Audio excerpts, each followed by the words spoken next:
Running commentary.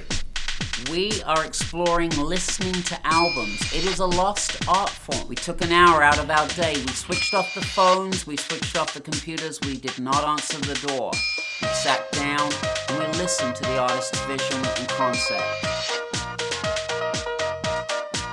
The Tubeway Army. Tubeway Army. Our director likes for us to really take the bull by the horns with some of these things. I tend to be someone that enjoys the new wave, the glamour, the gloss, and he always likes to take me back to the bare bones of skeletal bands playing guitars or rough synths, and with varying degrees of success. And here we are with the Tubeway Army, which features one of my favorite performers from the 1980s, Gary Numan. So how can we possibly go wrong with this album? Well, the song starts with Listen to the Sirens, and I have no notes. And then track 2 comes on, which is My Shadow in Vain. I only think in black and white. Okay, great. We see that on the cover. I really like the cover. I think the cover is iconic.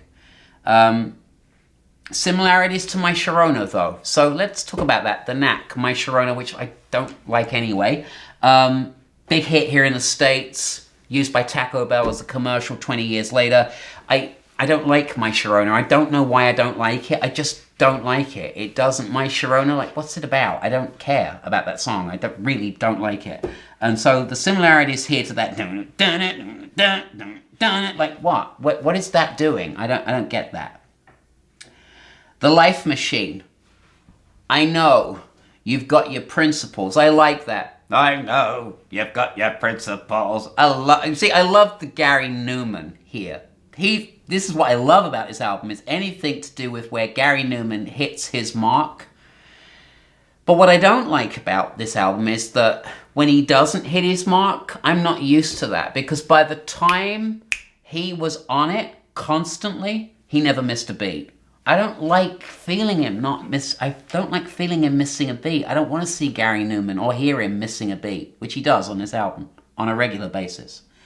Track 4, Friends, I have no notes. 5, Something's in the House, I have no notes. 6, Every Day I Die stands out as a memorable track. This I liked. It's got this kind of really sort of sarcastic doo-doo-doo, this twinkly keyboard sound, and it's about teenage masturbation. Interesting. Your first album, I guess, I don't know, it's very left of center. The subject matter here and the approach here is, is it White Punks on Dope? Isn't that one of their songs? I don't know. What is this about, this album? Who are these people? We're going to find that out in a second. Steel and You, track 7, I have no notes. My Love is a Liquid. Isn't that the same as teenage masturbation? Love can be a liquid. I think we've all experienced that across the board. Male, female, and beasts. Are You Real? The Doctor Who style synth. I like that. I like, anything to do with Tom Baker and the TARDIS. Yeah, great. Bring it on. The Dream Police. I have no notes. Joe the Waiter. I like this. David Bowie 101. It's this is ground control to Major Newman.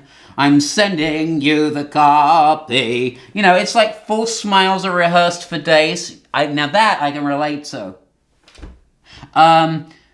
0 Bars, Mr. Smith. You fade out. Gary Numan. We love it when he does those 3-word But we love it much better when we can see him and he's Pete Murphy's Bauhaus thing, but Gary Numan was doing that all throughout his career. And you often wonder with Gary Numan, was it all drugs? What was the story with Gary Numan? How do you ever possibly be that kind of rock star that my cousin Trevor, for example, loved Gary Numan, loved him. And I really liked Gary Numan afterwards when I went back and got into We Take Mystery to Bed, and I love Our Friends Electric by Tubeway Army. I really do. It's a great song. I like Cars. I like Complex. We Are Glass. You name it. I like Gary Numan so very, very, very much. But this stuff here is the other people I think in the band are in the way.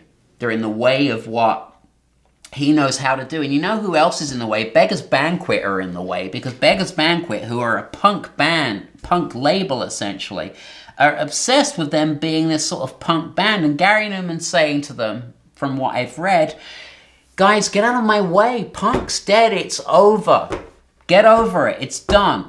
You know, by the time that, you know, Sex Pistols are making Frigging in the Rigging, you know, Pretty Thing, it's done. It's over. The punk party is over by 79. And Gary Newman knows this.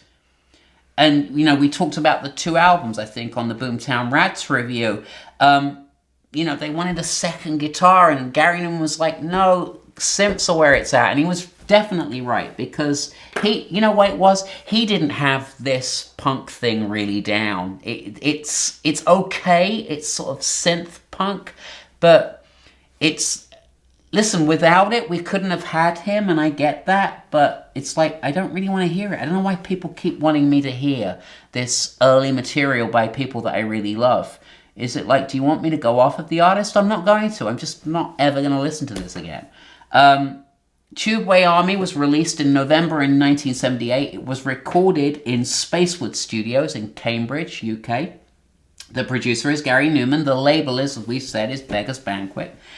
Gary Newman, guitars, lead vocals, keyboards. We've got Paul Gardner on bass guitar and backing vocals. Jess Lydiard on drums. The album was initially released as a limited edition blue album. Only 5,000 copies were printed and it sold out. Following the success of replicas, the iconic portrait version of the album was released in 1979 and made number 14 in the UK album charts. Gary Newman was born in Hammersmith in London. In 1973, his father brought him a Gibson Les Paul, which is one of his most prized possessions. Interestingly, Gary Newman took his surname from a plumber in the Yellow Pages, which is, you know, why not? I love this. The ideas behind the album are rooted in dystopian science fiction, which sort of ties in with the Clockwork Orange and being an asshole and all of that stuff. There's much more guitar on this album than I associate with Gary Newman in his heyday. Gary Newman had met Paul Gardner when he auditioned for a band called The Lasers, which they promptly left together. There is a 1997 tribute album which features covers of Tubeway Army songs from The Orb, Dubstar, and Pop Will Eat Itself. The album is called Random. Tubeway Army had internal struggles as the band's core recognized that punk was dying and wanted to move towards the synth revolution that was to follow. This album for me is on its way to something great, but this is split in its direction. I gave it 4 listens. I mean, it was actually supposed to be part of one of the reviews that we were doing before, and it kind of, so I was like, listen to it again, and it's 64%. The album scores 64%, and it scores 64% solely on where Gary Newman's going to go, and that he's got some of the ideas of where he's going to go here, and I can't ignore that. But I don't want to listen to this album. I you know, it's not bad, but it's not as great as Gary Newman. It's not great as where he goes to.